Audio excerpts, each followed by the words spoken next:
Dear listeners, welcome at the first episode of newest series on podcast channel Solid State Society, continuous series to gender wars, what I call failures of women. This series will have more episodes, but individual episodes will be hopefully much shorter than previous episode of gender wars. Still, I would recommend everybody to first go to the gender wars, especially first and last episode is very important. But the Failures of Women series can be heard even without context, even without knowledge of that previous series. First topic what I choose on the first episode is something very, very heavy and important. More and more I am throwing away my liberal, in today's modern world we can say blue pill knowledge and indoctrination by feminism control culture. More and more I realize that our forefathers, those who was here before rise of the feminism and the founders of the feminism, was actually right in many things. And the topic of this episode actually point out something very important, what makes them right, and what, if you realize that, you see the feminists and especially founders of feminism as those who are wrong in their logic. This episode will be about traumas. More and more I watch, more I analyze women and the way how they think, more and more I realize that there are huge difference between men and women. And this difference do not go just to our physiology of our bodies, but to our programming, our brains, the way how we think. In the seventh circus, the first one, the circle what I talk about in gender wars, in seven circles of hell or gender wars, I talk about how man's brain is mathematical, logical, and a woman's brain is communicator. And how they use their computing power basically to communicate, to transfer data between each other, oppositely to men who are more like autistic, very bad in communication, but on other hand very good in analyzing and understanding world around them. But this is just beginning, because men and women can look on the same topic in totally different way. And what one side can consider bad or evil or not good, can actually the second side consider good or pleasurable or well in general. And in this different, almost opposite point of view is create trauma, because the difference between women and men establish itself in women's tendency to be more influenced by emotions and be then more traumatized.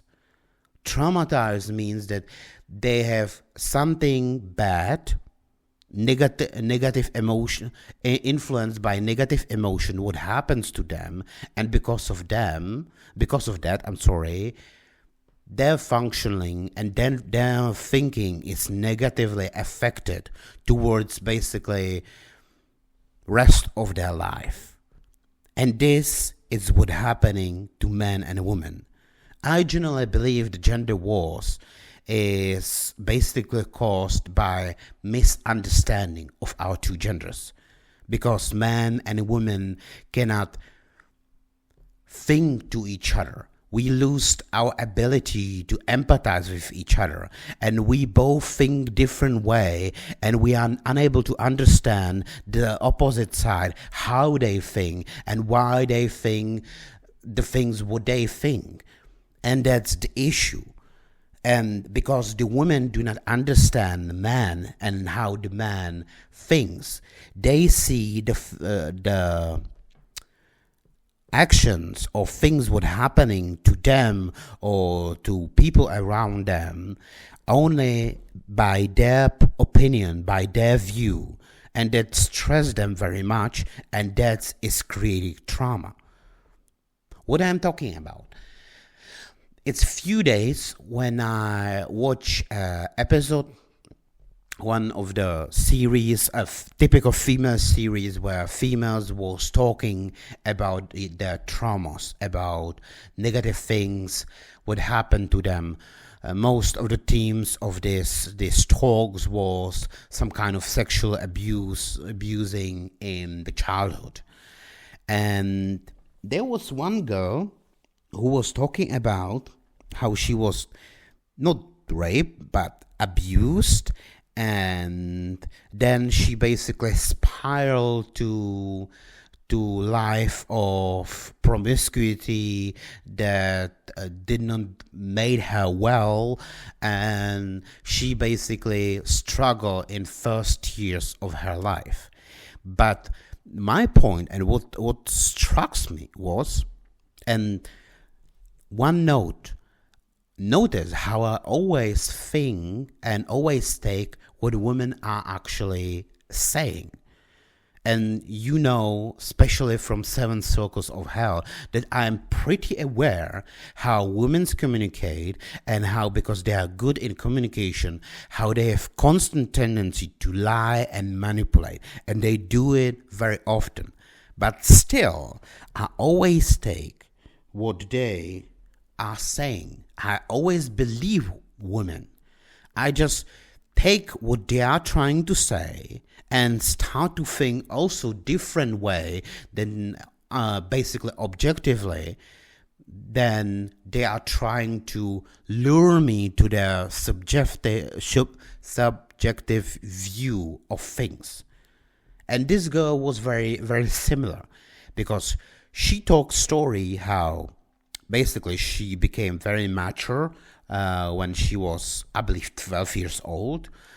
And mature, I mean that suddenly she grow big breasts at 12 years. And because of that, she became, of course, object of interest of many young boys. And in one, I believe, camp or camping or something like that, probably it was outside in the wilderness.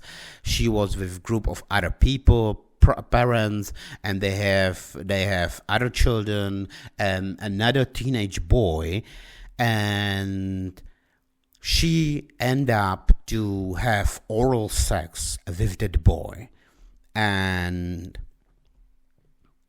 that traumatized her so much that she basically ended up on slippery slope that leads to heavy alcoholism in teenage years, in actual rape a few years later, and huge promiscuity, the problem to establish connection with actual partner, and things like that. You probably are aware the problems of these girls have. And I was thinking about it very much because, and for the moment, throw away that 12 years was very young. Even my opinion on that is a little bit different, because there are different cultures and they look on this topic differently. There are cultures who thinks that people are adult very young. There are cultures who see, especially in the United States, you can drink from 21st year of your life, not before. So basically, American society seems people fully aware of, fully capable to control their action from 21st. So these topics are different, but I don't want to talk about it. Yes, let's say it was very young, that age. I don't want to go to that. What I want to talk about is that different point of view of that girl and that boy, because this is what often happen. And I notice in many stories, especially stories about abuse or rape, that actually the story, what girl says, what she express, what she's talking about, be from point of view of boy, that actually was involved in sexual activity with her, be seen totally different, even oppositely. And that's my point. That's what I want to talk about in this episode. That the girl have oral sex with another boy. She did it willingly. He didn't force her to that. I know she was very young, so it's complicated. But let's talk about the situation itself.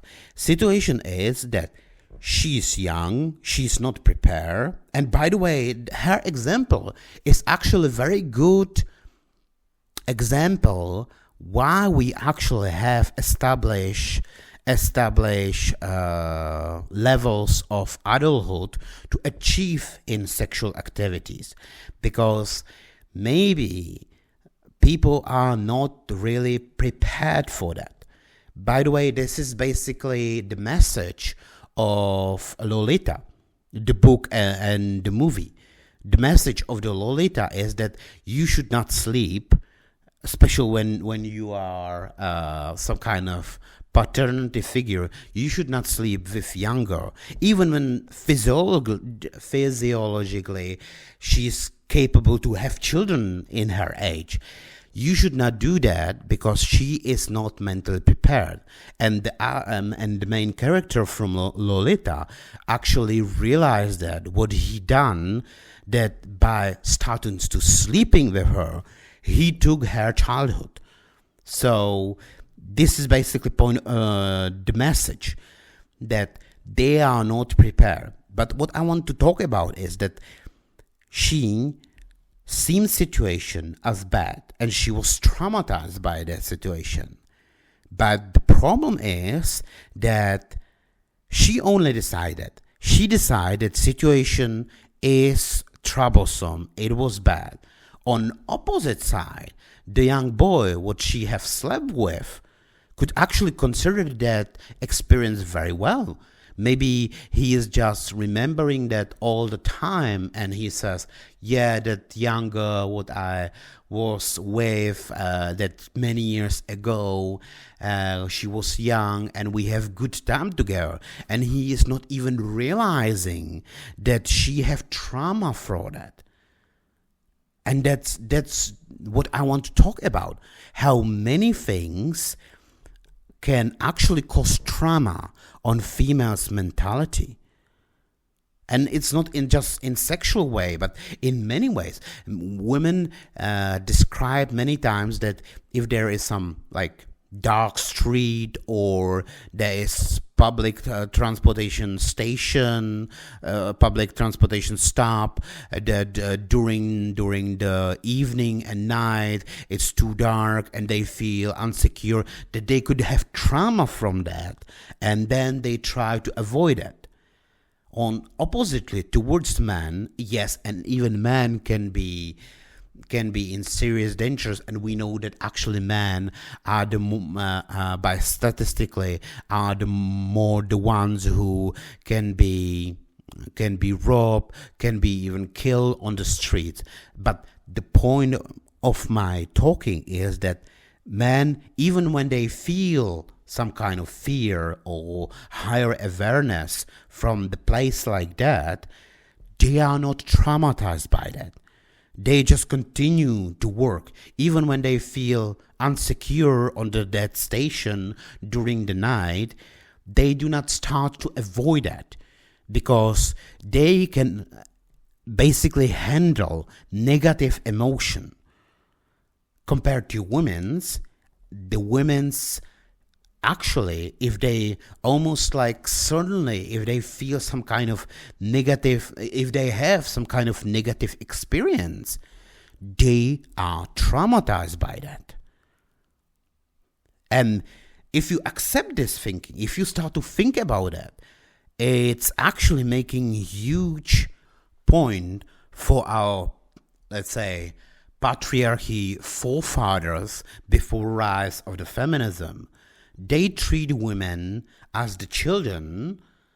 They basically, that means they protect them, but limited to the things what they do, like like if it's not necessary, do not allow them to go to work, limited their option in choosing of partner, their sexuality and things like that. But before you throw away, if with this knowledge, when you realize how much women are constantly traumatized by things around them in workforce, in sexual encounters and things, and we can continue whole night, then you actually realizing that protecting them, to do not let them to choose some things or let them do some things, is actually protection. And maybe our forefathers, our leaders, founding fathers of paternity, forefathers, founders of these paternity systems was actually right. And they do it not for better of themselves, but for betterment of the women's. I can make great example. Many people, and I'm just thinking that I will probably make some kind of video or at least comment about women beating. It's more problematical today because we basically banned it. We says that our cultural, not just laws, but our culture see that man physically using violence on a woman as unacceptable. And yes, it's actually good that we see violence on women, especially from men, unacceptable. But we must realize why is that? Because totally deny it also makes some kind of problem, and I will probably talk about in some kind of future episode, or at least on some kind of post on social networks. But my point is that you must realize why we made it, why we banned violence on women. And the answer is quite simple, because violence has stressed women. If you live in the society, if your society allows men use violence on women, you will end up with half of the people, women in your society, be constantly traumatized. And traumatized people, if you have this huge part of the society that is basically constantly traumatized and basically cannot continue their lives as they would normally do, then your society is collapsing. That's why we, evolved society, came up with the idea that men should not hurt a woman. Because if we allow that, if everybody will do that, then women will be traumatized and they will be not working properly. So it was actually a very good reason to ban violence on women, even when it have problems in today's modern world. The reason for that was actually a very good one. And the reason for that is constant trauma what they have. But then we change our culture. We start to believe all the things, all the ideas what feminism bring, and that is creating actually a huge problem. Because the women basically come and says the women and men are equal and they are equal people. Especially the part of, because the feminism is basically a branch of communism, and communists very like to think about that all people, all cultures, all nations, they are the same. So they think that men and women are the same. This is typical communist thinking. But more and more you actually realize this is untrue. the more problems you will realize that our way of thinking, our today's culture is more and more problematical, more than you can actually see. The feminists basically persuades us that the men and women are equal and they can equally work in the same work, in same line of job. But we now are more and more discovering that they are stressed, or they can see as sexual assault basically anything. I very much hate when they says that you should not, if you are a coworker, that you should not hug some female coworker in your workforce. And I consider that strangely double standardish, because from the first time when I heard that, I start to think, okay, imagine that you have some workforce collective, that you have some company. The company is totally female company. There is 100 only women working in that company. Let's say it's some kind of IT company or more something with fashion. That's what women like. You have some kind of fashion company, and there's 100 women working, and let's say they're all lesbians, all of them.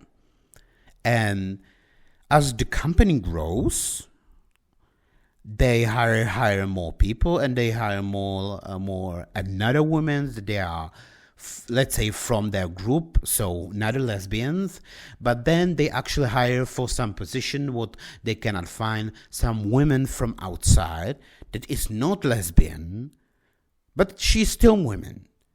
And let's say how you, as the member of that community, that is totally okay to touch each other, to hold each other, hug each other, and imagine how you will act if you will have this work group and everybody is nice, everybody is joking, everybody have no problem with physical touch to each other, but there is one woman that do not share your point of values, your point of view, or even your sexuality. And every time when someone, let's say, touch her, she saw that as some kind of aggression, and she immediately start to behave weird, badly.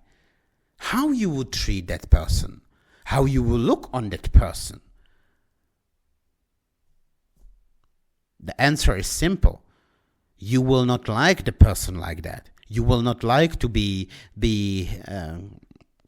have that kind of person in your group, because the rest of the group is working totally perfectly. They are working together. Most of them are friends. They are hugging each other. They are just good. Some of them even dating each other. But there's one person, and that's why I choose, by the way, example with just all women. It's one person who act differently, who feels some kind of distinctions from others, and even considered basic things what the community is doing as unacceptable. Definitely they would see her as inadequate, and they would try to push her out of their community. But if they think about the woman, about the man, they never think about the same way. They will never think about themselves the way as I describe in this metaphor. Many men probably right now think, and what's the problem with women be constantly traumatized by everything around them? The problem is that all that female traumas, and especially our unrecognizing this issue, these traumas in women, can cause huge pain and suffering to all the society. There's one example maybe I already talked about. Females, the women's often talking about how if they say survivors of some kind of sexual abuse or even rape in the past, they don't want to talk about it because they don't want to be seen as victims. And I understand why they are saying that. I understand why they think, but unfortunately, it's opposite of what should actually be. I remember a story of one girl. She was, um, I believe, in university, and she was teaching us extra hours. She was teaching a boy from probably the same class. She was teaching him some kind of foreign language. I don't know, English or something. So they was meeting probably at him home, and they was teaching. She was teaching him this language. Everything was good, and after some times they start to sleep with each other. They have sex almost every day, and even when they was not dating, they was sleeping with each other. And after some time, probably a few, at least weeks, probably months, she actually decided that she will still teach him the language, but she will not sleep with him anymore. But she didn't announce him to do that. She didn't tell him that. And then she was leaving. They end up teaching, and she was leaving, and he wants to initiate a sex encounter with her, and she rejected him, and he was struck by that because he do not know what happened. This is a huge problem. What I talk about, the communication, the problem, huge problem is misunderstanding and lack of communication. And she didn't inform him that she actually decided to end their relationship, and he did not know that. And when she actually finally tell him, I decided we will not continue, I will teach, then he basically switched, and what he did is that he tell her, you must be mine at least one last time, and he took her. You know what I mean. And this is not story about her rape, but the problem was that, as many other women, she feel that she didn't want to be victim, and she do not talk about it. I don't know if she mentioned that to some kind of friend or family member, or if she do not mention that to someone else at all. But the problem was that she did not talk about it at all. That's typical behavior of women that was sexually abused or rape. They don't want to talk about it. They don't want to be victims. And I know it's hard for them, but that's actually creating problem. And her story is great example of that problem, because after a few months or years, she started to date a guy. And they have relationship, they even sleep together, they was together for several months or even years.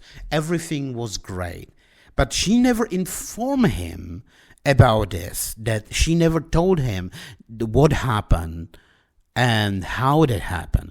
So he was totally unaware. And then after a few months or years, he actually decided that it's time and there will be big day. So he finds some romantic place, and then he kneeled and opened the box with the ring and proposed her, but proposed her in the words, you must be mine. And this sentence, same sentence what she heard back then, where she was taken by that boy back then on university, have triggered her, and she start immediately crying, do not say a word, and run away. This story actually end up well, But the problem was they actually get back together, and she explained to him the situation and why she reacted the way as she react. But so this story ended up with happy ending. But in reality, and I could imagine in many cases in similar situation, the man became basically angry or became offended and never talked with her anymore again. And perfect match, perfect relationship, perfect future wedding and marriage would actually fail. And this is the problem with female traumas. And it's not just touching sexuality, sexual abuse, and rape, but all the traumas. Because especially towards men, the problem is that trauma creates in our society basically vicious cycle. So women, let's say that the girl that at 12 year she have oral sex because her breasts grow very early, and the problem is that women, because some kind of past experience with men, have trauma, and because they have trauma, they treat men badly. But that leads that if they treat men badly, like running away when your beloved boyfriend finally proposed, and instead of you replying yes in better outcome, or at least tell him no, I don't want to marry you because of that or that, she just start crying and run away. This situation, this trauma, creating trauma also in men. Basically, if the women treat men badly, then men treat badly women. But when the men treat badly these women, unaware of their past trauma, their trauma grows, metastase, and expand through their minds. And more they are treated badly, more their trauma grows, and badly they treat men. And because more and more they treat men badly the man treats them. And then all this vicious cycle is passed towards their children, especially towards their daughters. I literally, in one of the future series, I will talk about the girl from one of the dating podcasts that obviously have trauma because how she was taught by her mother treat men, and men treat her badly, and now she is badly treating men, and her daughter is learning this negative pattern, so she will end up with a girl with lots of trauma. And that's not everything. But I already talked, especially in first circle of Hell of Gender Wars, about rape, how we live in rape culture.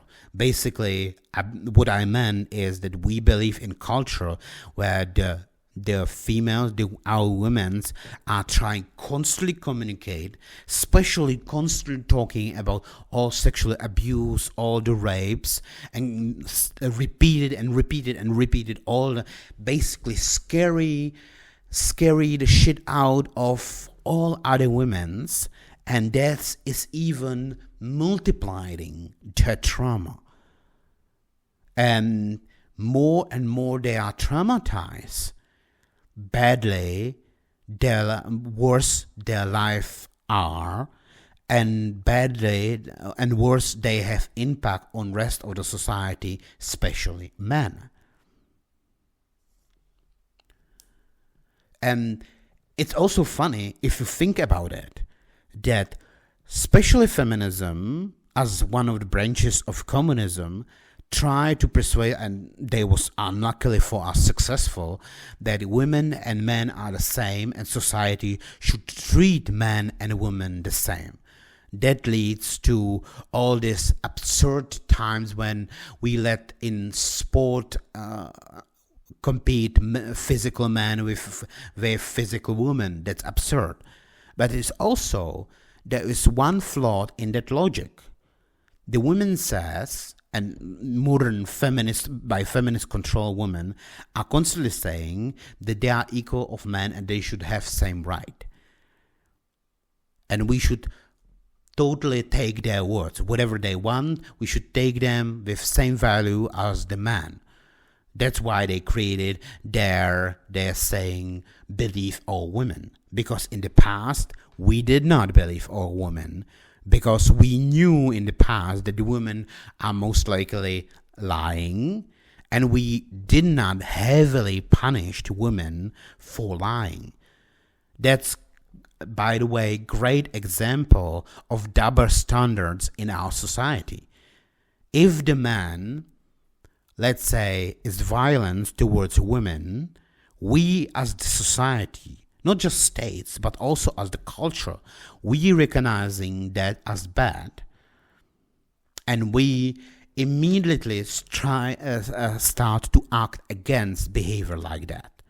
So let's say if there is neighbor and all other neighbors from his village or city or area discover that he is beating his wife, they have tendency immediately act against it, or at least treat that man badly. They are pointing out on him and say, hey, you are that one, you are that bad one who is violent towards women. That is bad. So yes, at least in the past, there was heavy systems that was trying at least suppress heavily violence towards men. Towards women. On other hand, what I try to express in gender war especially, that women are communicators and they have tendency to lie, to manipulate, to demagogically persuade people about things that they are untrue.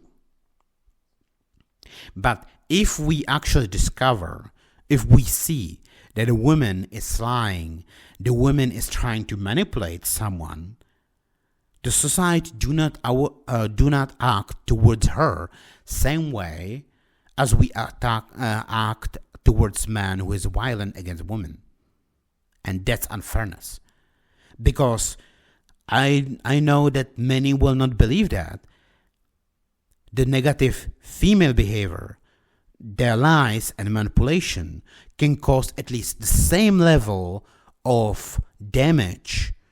I even believe more damage on society and people than actual violence towards women. But it's not punished. And when I'm talking about traumas, my problem with that is that the feminists constantly try to tell us, and they persuade, unfortunately for us, that women are same and equal to men, and they should have equal rights, equal voting, and equal words in equal voice in our society. But then these exceptions are coming. So you should take a woman 100% time, everything what she said 100%. But when she's influenced by ovulation cycle, by her PMS, then we should not take her 100% real. We should not take 100% what she's saying. She could be angry, she could be emotional, but we should now act like she's not 100% human, and she should not take responsibility for her action and for, let's say, negative attitude towards other men. So why exceptions? The second exception is when they are pregnant. So if we say, and I don't mean physically, I mean emotionally, again, you says that the women, or today's modern feminist control society is saying that a woman and men are the same. So let's say you hired men and a woman equally to your company. But then some woman became pregnant, they became influenced by emotion, by hormones, and act badly towards other members of your environment. And now you're supposed to act towards them like they are not fully responsible for their action and words. Why? Why? This doesn't make sense. If you have same right, you must have same responsibilities. Not like you are taking all the men rights, but not all men responsibilities. This don't make sense. And as I established, because women are constantly traumatized by everything, then we should treat them as basically children to protect them, because children do not have rights, or at least do not have all the rights of adult men, but they also do not take responsibility for their action. And that's the point. Their rights and their responsibilities are balanced, and the rights and responsibility of men are also balanced, because as adult man you have more rights, but you have also more responsibility than when you are a man as child. But we have created this twisted hybrid with modern women, because we gave them all the rights what men have, but not all the duties. And we cannot give them all the duties because they are mentally, that's based in their biology, they are different than man. They are constantly traumatized by things. And we can clearly see that in problem in modern definition of rape. Many women constantly are saying that they feel threatened and they froze. They froze and they was unable to leave, or even describes their rejection. And that's why they come with idea of consent, that women or men, but they think about women because all these laws are created just for women, that they must give you consent all the time, constantly. They must constantly say, yes, yes, continue, I am consenting with that. And this is coming from idea that suddenly, the whole time you are treating them as people, basically as men. So peoples, humans, are evolved beings who have their mind, they have experience, their opinions, even their emotions. And if they like or dislike something, they are capable to express, not just through the language, but also through movement of head or hands. They are capable to express their dislike of something or their opinion on something. But now women who are saying that women are same and equal as men, suddenly they say that if woman, let's say, is in the bedroom of someone, she suddenly feel threatened, she suddenly feel some negative emotion, and because of that she freeze and she's unable to move, and she's unable, because of that, capable to express her opinion, that she seen the situation as negative. They are not realizing, modern feminists, what they are actually saying. Because what they are actually saying is that women are not 100% humans, that they are not equal to men. Because men, at least most of us, I will say it differently. All men who have 100% of rights, when they are wake up, if they are not sleeping, they are fully capable to make decisions based on their thinking, on their ideas, and they are capable to take actions or take responsibilities, what they are doing or what they are accepting or not accepting. And suddenly you are saying that this could not be applied on women as well. Then you cannot apply full amount of rights on women. It's all right to talk about if women, because she's physically weaker, if she says reject some kind of sexual encounter, that if the man still take some kind of advantage over her, that could be considered bad. I am not sure if still can be considered rape, because rape originally was in by the threat of violence or directly under violence, and that was definition of rape, and that's definition of rape. What I agree, but suddenly they start to change it with all the consent and things like that. I already talked about it in first circle of how of gender wars. But the problem of saying that women can suddenly freeze and unable to not just move and but also express their feelings through words, through language, or at least through some kind of gestures, you are literally saying that a woman is not an adult human, that she is still child, and society must treat her as child. Doesn't mean limit her rights and limit her responsibilities. And I know that many feminists will say, but men can freeze sometime as well. It happened. Yes, men can freeze from fear. Yes, of course. But this is happening when some kind of thieves on dangerous streets attack you, or on battlefield during the war, in heavily stressful situation where women usually cannot even imagine. Not in the bedroom of some dude when there are maybe hundreds of men next to you. There is example of one man, basically the way how Me Too movement started in my country, almost decade after the first Me Too from America.